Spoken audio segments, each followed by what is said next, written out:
रात के 11 बजे सुनसान सड़क पर एक बाइक रात के सन्नाटे को चीरती चले जा रही थी।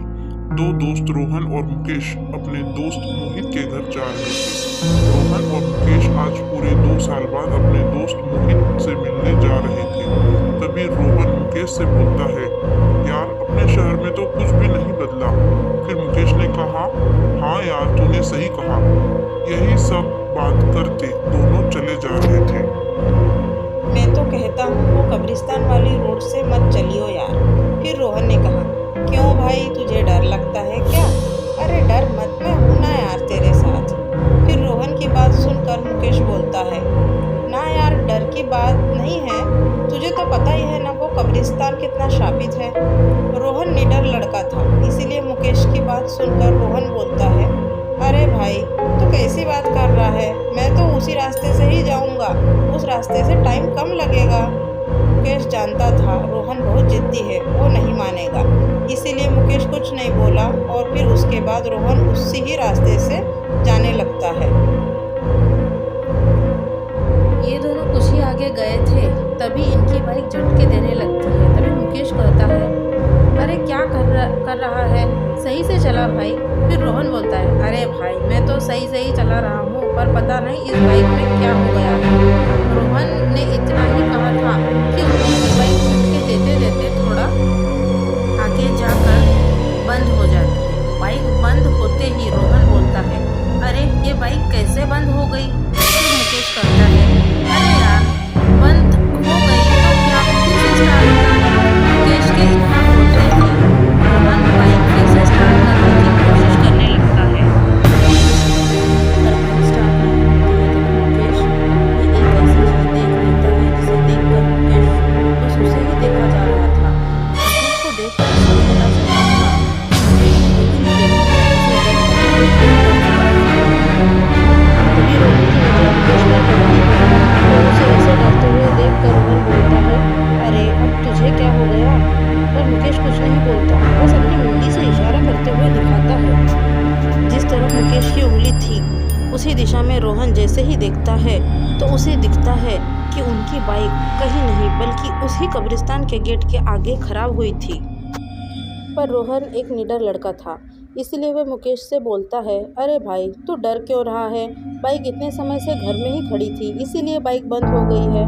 और यार तू अब बाइक से नीचे उतर पहले, कोई मैकेनिक देखते हैं। रोहन ने इतना ही कहा था तो मुकेश बोलता है, यार वो देख मैकेनिक की दुकान। रोहन जैसे ही उस तरफ देखता है तो उसे दिखता है एक छोटी सी झोपड़ी बनी थी जिसमें एक पीला वाला बल्ब टंगा था और उसमें 40-45 साल का आदमी बैठा हुआ था। फिर उसके बाद वो दोनों अपनी बाइक उस मैकेनिक के पास ले जाते हैं और रोहन बोलता है, अरे काका देखना तो हमारी बाइक अचानक बंद हो गई, देखना इसमें क्या हो गया है। रोहन की बात सुनकर वो मैकेनिक उसकी तरफ देखता है और बोलता है, अच्छा बेटा तुम कुछ देर यहीं बैठो, मैं अभी देखता हूँ इसमें क्या हुआ है। इतना बोलकर वो आदमी बाइक ठीक करने लगता है और रोहन और मुकेश अभी वहाँ बैठे ही थे। तभी रोहन बोलता है, यार तू यहीं बैठ, मैं अभी एक नंबर करके आया।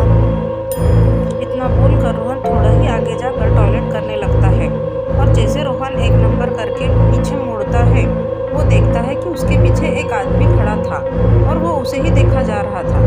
रोहन को ये देखकर बड़ा अजीब लगता है, पर तभी वो आदमी उससे बोलता है, वो जो लड़का जो वहाँ बैठा है वो तुम्हारा दोस्त है ना? फिर रोहन जवाब देते हुए बोलता है, हाँ है तो। फिर वो आदमी बोलता है, पर तुम्हारा वो दोस्त उस फटी हुई और बंद झोपड़ी के पास बैठकर क्या कर रहा है? रोहन उसकी बात सुनकर बोलता है, बंद झोपड़ी? अरे इतना बोलकर रोहन पीछे मुड़ता है, चुप हो जाता है क्योंकि वो देखता है जो मैकेनिक अभी उसकी बाइक ठीक कर रहा था वो अब वहाँ नहीं है और उसकी दुकान भी बंद थी और मुकेश अभी भी वहीं बैठा था। ये देखकर रोहन बोलता है, ये मैकेनिक अपनी गलती कहाँ गया और अपनी दुकान हिम्मत में नहीं कैसे बंद कर दी? इतना बोलकर रोहन जैसे ही पीछे मुड़ता है तो वो देखता है कि जो आदमी अभी तक उसके पास खड़ा था वो आदमी भी अब वहाँ नहीं था। उस आदमी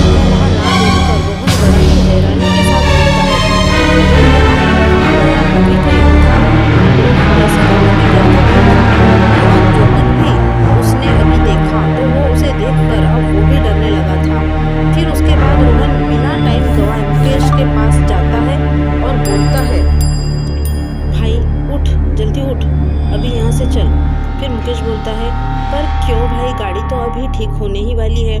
मुकेश के इतना बोलने के बाद तुरंत बाद एक आवाज़ आती है, अरे क्या हुआ बेटा, आपकी बाइक बस ठीक होने ही वाली है। और ये किसी की आवाज़ नहीं बल्कि उसी मैकेनिक की आवाज़ थी। रोहन जैसे ही अपना सर ऊपर करके देखता है तो उसे दिखता है कि वो मैकेनिक वहीं खड़ा था और उसकी दुकान भी खुली हुई थी। रोहन यही सोच रहा था कि ये कैसे हो सकता है, अभी तो यहाँ कोई नहीं था, यह सब हो क्या रहा है। यही सब रोहन सोच ही रहा था। तभी मुकेश बोलता है, अरे तुझे क्या हुआ है, तू बोलेगा भी कुछ। पर रोहन यही सोच रहा था मुकेश को कैसे बताऊं कि उसके पिछले 10 मिनट में उसके साथ क्या क्या हुआ। पर थोड़ा सोचने के बाद रोहन बोलता है, मुकेश तू मेरे साथ 1 मिनट के लिए थोड़ा इधर तो आ। इतना बोलकर रोहन मुकेश को थोड़ा साइड में ले जाता है और बोलता है, यार मुकेश, ये जो मैकेनिक है यह मुझे लगता है कि भूत है। मुकेश रोहन की बात सुनकर हंसने लगता है और हंसते हुए ही कहता है, माना मैं भूत से डरता, पर इतना भी नहीं कि तू जो कुछ भी बोले मैं उसको मान लूं। चल अब मजाक बंद कर और चल अब गाड़ी के पास ही बैठते हैं। फिर रोहन बोलता है, रुक भाई। फिर उसके बाद रोहन उसकी सारी बात बताता है जो उसके साथ पिछले 10 मिनट में हुई थी। फिर मुकेश रोहन की बात सुनकर बोलता है, यार तुझे कोई वहम हुआ होगा। इतना बोलकर वो वापस गाड़ी के पास जाने लगता है। मुकेश ने रोहन की बात को मजाक में ले लिया था, इसीलिए वो दोनों अपनी गाड़ी के पास आकर बैठ जाते हैं। और तभी वो मैकेनिक अपनी गंभीर आवाज में बोलता है, बाबू साहब, क्या आपने यह अभी तक नहीं सोचा, एक सुनसान सड़क है और आसपास कोई दुकान नहीं है। बस कब्रिस्तान के सामने एक मैकेनिक की दुकान है।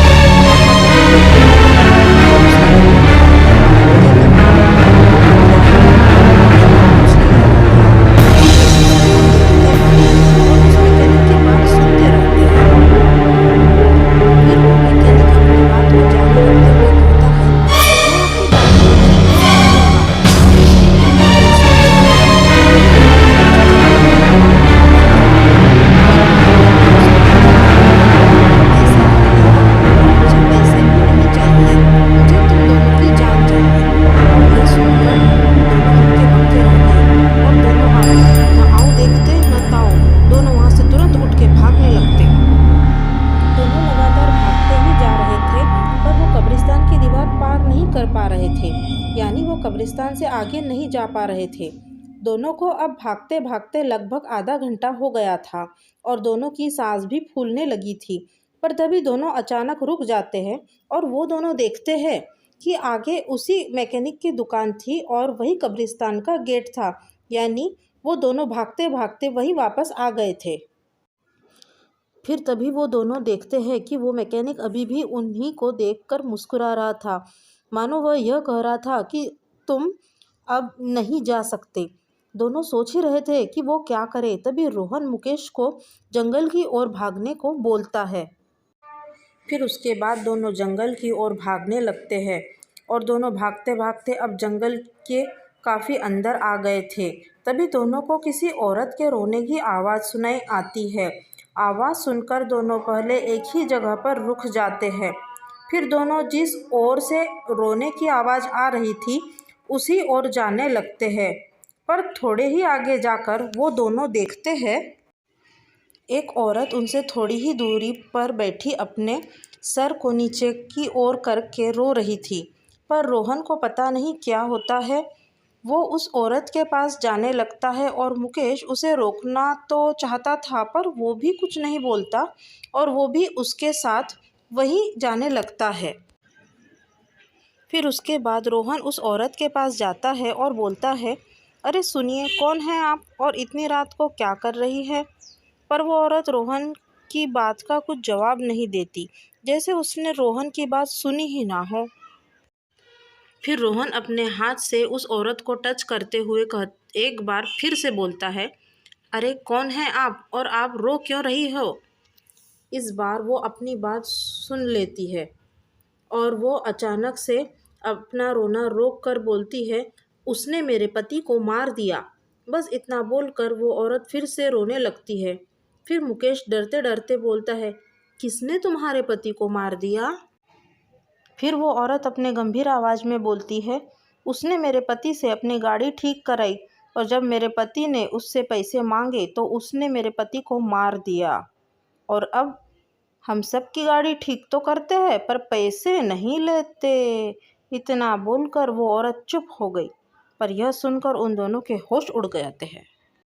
और तभी वो औरत अचानक से अपना सिर ऊपर करती है और उन दोनों की तरफ जैसे ही देखती है, और जैसे ही वो दोनों उस औरत का चेहरा देखते हैं तो उनका दिल अपनी दुगनी रफ्तार से धड़कने लगता है, क्योंकि उस औरत का चेहरा पूरा सफ़ेद पड़ा हुआ था और उसके शरीर में खून की एक बूंद भी ना हो। फिर वो औरत उन दोनों की तरफ देखती है और बोलती है, अब तुमने हमसे अपनी बाइक ठीक कराई है, अब तुम्हें मरना होगा, क्योंकि तुम भी पैसे नहीं देते और मेरे पति को मार देते। दोनों ने जैसे यह सुनते हैं तो उनके अंदर डर की एक लहर भी सी चलने लगती है और इसीलिए तुरंत अपना हाथ जोड़ते हैं और विनती के सुर में बोलते हैं, हमें जाने दो, हम तो पैसे देने ही वाले थे, हमें जाने दो। तभी उनके पीछे से एक आवाज़ आती है, बाइक ठीक हो गई बाबू साहब। आवाज़ सुनकर दोनों जैसे ही अपने पीछे देखते हैं, वो मैकेनिक उनके पीछे ही खड़ा था और वो मैकेनिक फिर से बोलता है, आपकी बाइक ठीक हो गई। उसके इतना बोलने के बाद रोहन और मुकेश रोते हुए बोलते हैं, हमें जाने दो, हमें कुछ नहीं करा, हमें जाने दो। पर उनकी बात सुनकर वो मैकेनिक बोलता है, कुछ करने के लिए तुम बचोगे कब।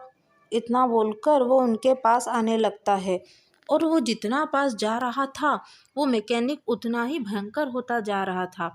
यानी उसका चेहरा सफ़ेद हो गया था और उसकी एक आंख से खून आने लगा था।